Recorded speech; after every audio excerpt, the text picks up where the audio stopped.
taageerayaasha kooxda dowladda hoose ee Muqdisho City Club ayaa qabtay xaflad lagu abaalmarinayay ciyaartoydii ugu waxqabadka fiicneed sanadkii la soo dhaafay dhinaca kubadda cagta iyo kolayga iyo ka guuridda magacii hore ay ku ciyaari jireen Ibnaad Sport Club. Gudoomiyaha kooxda dowladda hoose ee Muqdisho City Club Abuukar Maxamed Sheekh ayaa ugu horeyn madasha ka hadlay wuxuuna sheegay heerka iminka ay taagan tahay kooxda ay ku timid isjaceelka iyo wanaagga ka dhaxeeya maamulka ciyaartoyda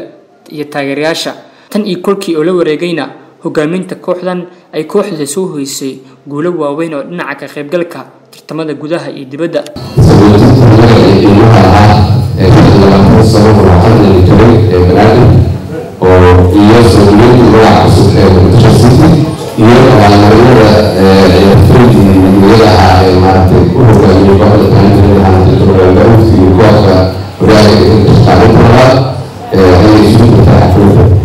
gudoomiyaasha kooxaha kubadda cagta oo iyagana qayb ka ahaa kulankan ayaa bogaadiyay maamulka kooxda Muqdisho City Club fikradda cusub ay sanad walba soo bandhigaan iyaga iyo taageerayaashooda waxayna tilmaameen inay wax badan kaga dayan doonaan dhinaca horumarka iyo dhiirigelinta ciyaartoyda.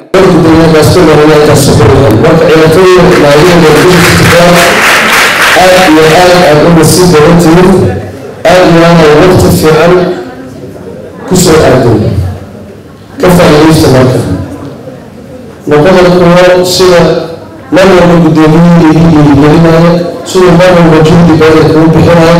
نقدر نقول سير أسمع بيني نقدر نقول ميساس فرامي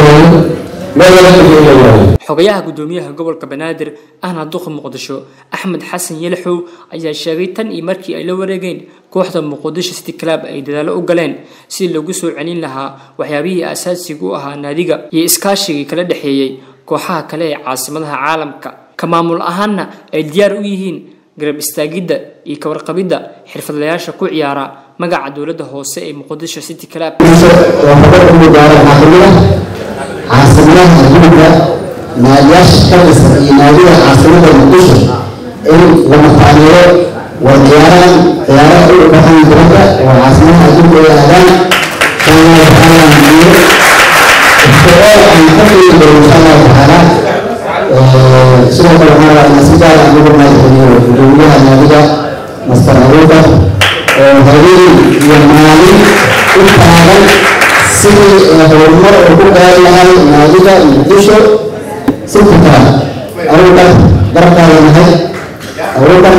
مانو بكرة بنادي نادي سعودي بركة لهاي. taageerayaasha kooxda Muqdisho ayaa sidaan u abaalmariyay xidigahooda daaficii ugu wanaagsanaa waxaa la gudoonsiiyay Axmed Cabdullaahi Banow qadka dhexe ugu wanaagsanaa kooxda dowladda hoose ee Xamar sanadkii la soo dhaafay waxaa ku guuleystay Cali Cumar Caliyare weerarkii ugu wanaagsanaa waxaa isna ku guuleystay Cabduqaadir Aadan Eenow goolkii ugu fiicnaa ay kooxda dowladda hoose dhaliso sanadkii la soo dhaafay ayaa waxaa la gudoonsiiyay Xasan Maxamed Aadan Xasantos daayirkii ugu fiicnaa kooxda dowladda hoose isna waxaa ku guuleystay Sagariye Maxamed Cabdi xidiga sanadka ama Play of the Year kooxda dowladda hoose taageerayaashooda waxay u garteen Cabdiraxmaan Mahad Ciise oo shabaqa u ilaaliya kooxda dowladda hoose ee Xamar.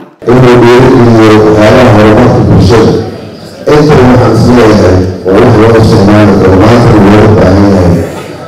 هي بدها الصومالية والمرتبط الساعة سيد سبورت الأولى على لها سؤالية الوطن الصومالية السلامية الوطن يومنا السلامية 25 November 2018 ayay ahayd markii uu maamulka gobolka Banaadir uu la wareegay kooxda Muqdisho City Club. Haddaba maxay tahay hadafyada ay higsanayaan maamulka ciyaartoyda iyo taageerayaasha kooxda dhinacyada gudaha iyo dibadda waxa inoo sharaxaya gudoomiyaha kooxda dowladda hoose ee Muqdisho City Club Abuukar Maxamed Sheekh.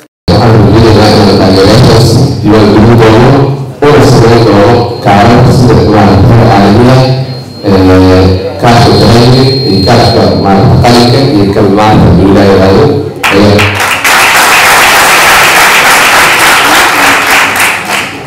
يمكن أن يكون هذا من اليوم كمان تعليقات الدنيا عليه الجوجة إلى مع كل العالم هرمات الولاية خاصة مع كل الجلسات على وجه مساعدة الدولة على كله إذا كان سببه وسائل أو في جهة على وسط الجهة كل جهة تعبيرها أنا لما نبغى علينا إن أن سمينا كفر من الجنوب إن ما تقولوا بيو أجر بنادي يو